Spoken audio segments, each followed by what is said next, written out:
share man's greatest thrill. They tried and failed. They tried and died. You're dealing with the creme de la creme. What we're going to go do next, man? The scratch? Yeah, let's move on to the scratch then. So, do you want to do this? I'm happy to do it, man. Okay. I'm happy to go with it. So, the scratch couldn't give a rat's. It was released on the 27th of March, again this year. Consists of 11 songs and is approximately 48 minutes and 1 second long. It's the band's debut album. Their first EP, The Whole Buzz, was released on the 28th of March 2019. Whether that's deliberate or not, I don't know. The band consists of four members: Daniel Lang, Conor Docherty, Jordan O'Leary, and Peter Keogh. And according to their Facebook page, the band itself initially started off as a fun experiment in an area called Perrystown in Dublin, in Ireland. They'd already gained quite a bit of traction in their hometown, decided to go on a busking trip to the Rory Gallagher Festival in Ballyshannon. They ended up landing their very first viral video, which was consequently gleaned millions of views, was shared all over the world. From there, the band has went from strength to strength, and to quote the Gadgie at the end of the fifth song on the album, session song, they are fucking go. Like, I really enjoyed this album, man. It's just great. Like,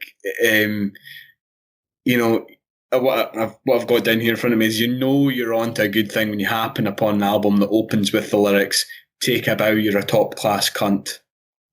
Yeah. I like the next part as well. It says, "Take a bow, you're a top class cunt. You add to the kitty of crack." See, that's what I thought it was. I wasn't too sure though. I wasn't too sure because I couldn't find the lyrics anywhere. I probably wasn't looking I wasn't looking hard enough. But yeah, it's fantastic, and there's lyrics like that all over this album. What I've got written down here is just as a few examples. "Go tell the priest he's a tosspot," yeah, which is one of my favourite. And "if there was a shortage of wankers, you'd make two." I quite enjoyed that as well. And there's wee bits of that peppered throughout the song. What I've written down here is part of their appeal is that part of the band's appeal is they managed to mix kind of funny and enjoyable lyrics with a really interesting and unique sound. I've kind of found it difficult to make comparisons with the other bands that I've listened to in the past on their Facebook page, which is where I've kind of got most of my kind of notes from. They say that their band was born out of their mutual love of acoustic guitar, metal, and traditional Irish folk music, which is certainly here on this album. However, I would say that it's less obvious than some of the other bands that you might have heard of before, and other bands that might are described as kind of Celtic rock, such as like the Pogues, Flogging Molly, Dropkick Murphys, or the Real Mackenzies. Like they're nothing like any of those bands. In fact, when I was listening to the opening track, "Pull Your Jocks Up," it kind of reminds me of a song called "Jig a Jig," which you probably never will have heard of. It's by a band called East of Eden. Similarly, probably never heard of them either. To be honest, I wouldn't have heard of them either if it wasn't for my Uncle John. He gave me this kind of CD compilation entitled Rock Festival. And they were on it. They were a kind of prog rock band from the 1970s. And again, it's almost very much like an example of history repeating itself, because when I went back to listen to Jig a Jig, it's fuck all like "Pull Your Jocks Up." So it's kind of like remember when I was liking Creeper's Annabelle to Suede's The Beautiful Ones? Yeah, they're nothing like each other, but I think it's more the kind of tone and the feel that I found to be quite similar. Like Jig a Jig starts with, it's just like a Cayley reel. Like it's like something we would have done our fucking Scottish country dancing to around about Christmas time growing up. But then from there, they just start kind of vamping over it with like kind of electric guitars and electric violin, and it's quite good. Like I really enjoy that song, and I do go back and listen to it every now and again. So it was it was there. Like, they don't sound the same, but I think there's a definite similar feel to the two bands. Also, at times, thought they felt a wee bit like the Saw Doctors. Are you familiar with them? No, not really. So they're a band from Ireland as well. I think they're originally from County Galway. Their biggest song, well, the song that I first heard was "I Used to Love Her." You'd probably recognise it if you heard it, man. It's really good. It's really good. But what was your thoughts on the? I really like it as well, man. And Yeah, it's sort of, I guess it's sort of trad music, but it's a mixture of trad and like acoustic. It's like acoustic rock music. yes, What band are like, it's a really intense style of playing that they have, and it's just kind of, it barely lets up, and the intensity across some of these songs, well, particularly the opener "Pull Your Jocks Up," the intensity of that song just rises and rises and rises as the song drives forward, and after that song ends, the next few tracks just keep that intensity going. And interestingly, the band, you said they sort of got involved in this band through their love of metal. I think a lot of them were actually in a metal band previously. all right. I can't remember the name of the band, but they were playing metal and sort of decided that they weren't having all that much fun doing it, and they ended up creating this band with a sort of cheeky sense of humour and just having a bit of fun with it. And Yeah, I think you can take a lot of these songs, put a bit of distortion on them, and you get hard rock songs or even heavy metal songs in some places. There's that kind of level of musicianship and intensity to it. yeah, definitely. In particular, I remember thinking that you've got bands like Hayseed Dixie that take like classic metal, like AC/DC and Motorhead and things like that, and then they put a sort of folk, a stripped back sort of folk twist on them. Yeah, This band kind of do the opposite. It's like they start and write songs that are these stripped back sort of acoustic songs where they sound like hard rock or metal songs. So you could add distortion, like I said, to them, and they would become, go in the opposite direction and become rock or metal songs. So I think that's a really cool aspect to their sound. I think that's part of the appeal for me, certainly. aye. There are kind of slower songs on the album as well, such as kind of Old Spirit and Birdie. I thought Birdie in particular kind of showcased a bit more of the band's sensitive and somber side. Yeah. I don't know if you would agree. Hope that doesn't kind of sound too trite, but it was just kind of different from the rest of the album. It's still got that kind of driving trademark kind of acoustic guitar sound that you were kind of talking about, and the tempo does kind of pick up, but overall it does feel a bit more of an emotional kind of number. But as I've kind of said in my notes here, I could be completely fucking wrong, because the Scratch have this amazing ability to make the seemingly everyday things, like going out in the Raz, like going out and getting pissed, sound absolutely epic. Such as on Session Song, for example. Like, that sounds like it's got the same sort of kind of tonal feel to, like you said, like a trad song, where they're singing about a fucking great battle or something like that. But yeah, I really enjoyed the humour. I know we've kind of already kind of touched on it, but it's a big part of the album. Yeah, a massive part of it, man. Like, I was actually quite disappointed that War of the Buttons, which is, I think, I couldn't even tell you what number, maybe track number 4 on the album. 5, yeah. I was actually quite disappointed that it's there is some context to it. As top fan, that's what I'm going to describe him as, top fan of the podcast, Ian Lyle, Mr. Ian Lyle from Aberdeen, quite rightly said. There's a film of the same name, War of the Buttons. I think it came out in the kind of early 90s. I want to say 1995, but don't quote me on that. 94. It was in 1994, and most of the lyrics are just kind of direct quotes from the film, which was a wee bit disappointed with.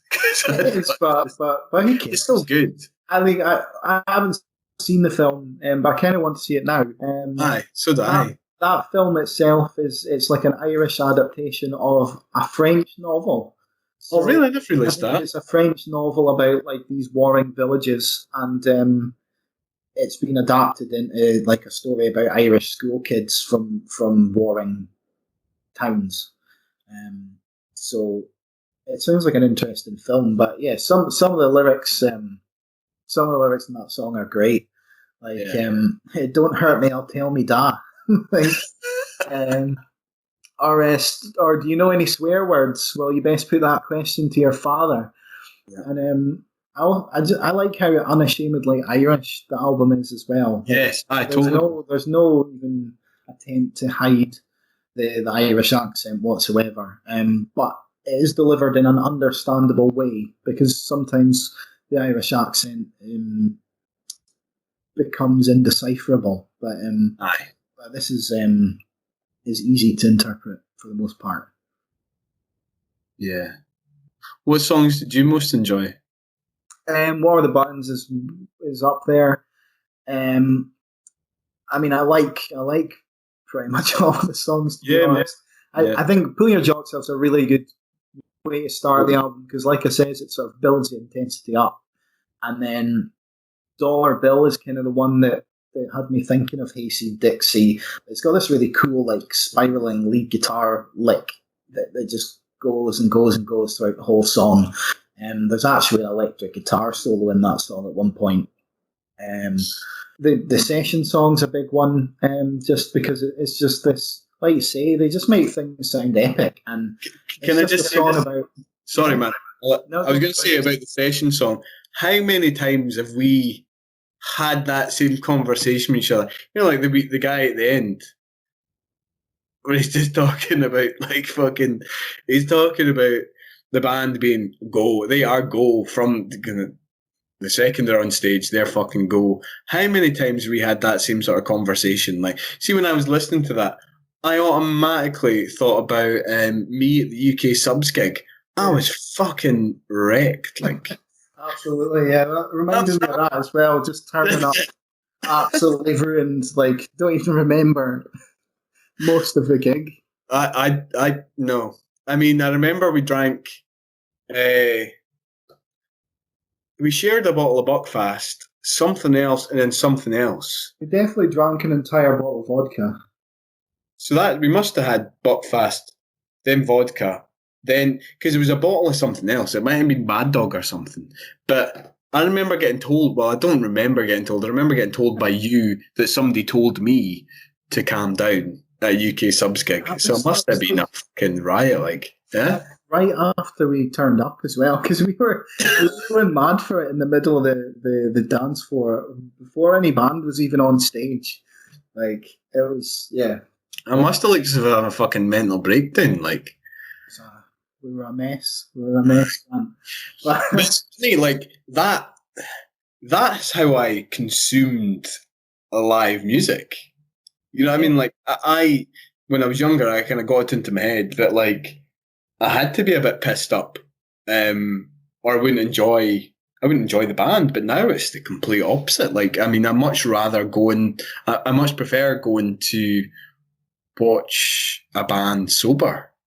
Like the last few times I've been to see bands, obviously everything's kind of shut down at the moment, but I've driven to the gig and really enjoyed it. Case in point being the Jamie Lenman gig. Yeah. When he was kind of on tour with Len Mania.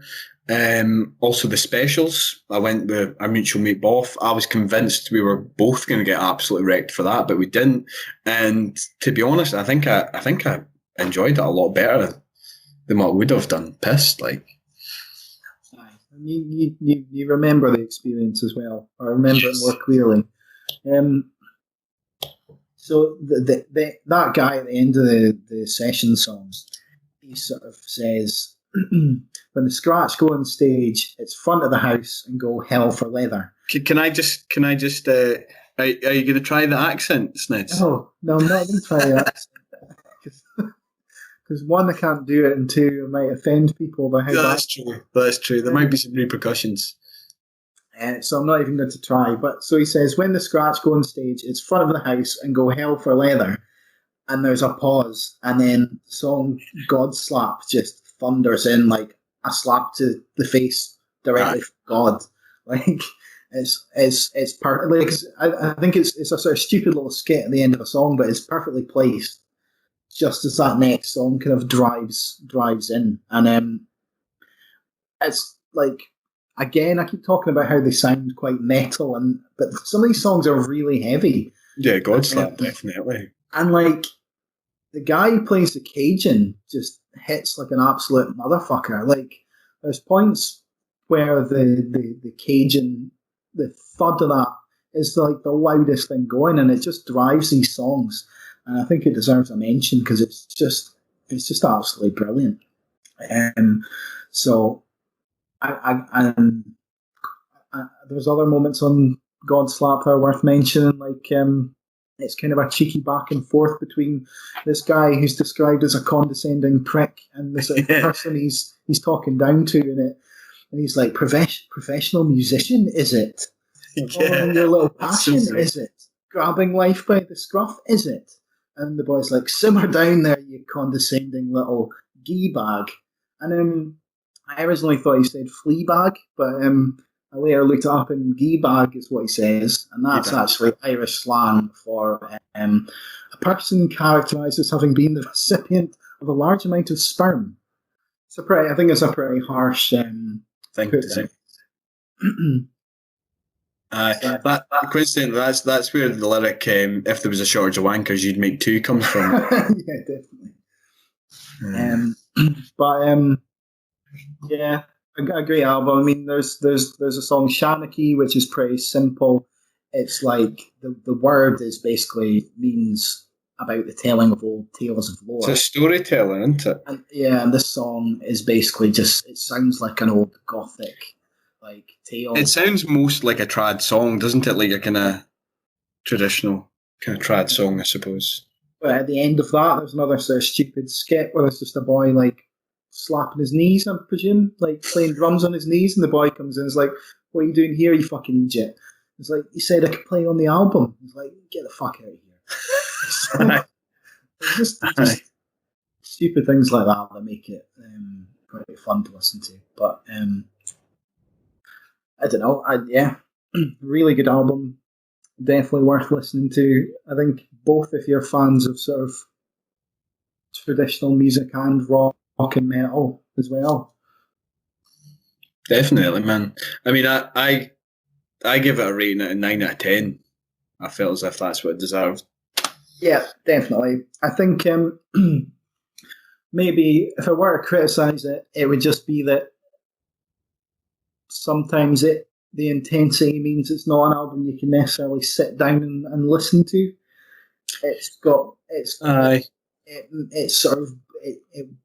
It kind of wants you to be doing something while you're listening to it, which isn't really a criticism. It's just like, you could be dancing. Yeah, that's what the guy says at the end of the session song, man. But it just feels like it's harder to sit in your armchair and listen to, if you know what I mean. I suppose it's not that type of band, is it? But yeah, they're the sort of band you're supposed to go and see live and go mental to, I suppose, aren't they? Aye. Right. Yeah, so definitely a 9 out of 10 for me as well. Definitely, man. So that was Couldn't Give a Rat's by The Scratch. Take a bell, you're a top class cunt, you are to the kitty of crack.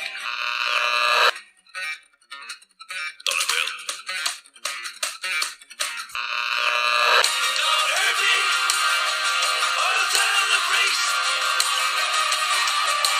Not without your tongue, you want. When the Scratch come on stage, it's front of the pack and go hell for leather.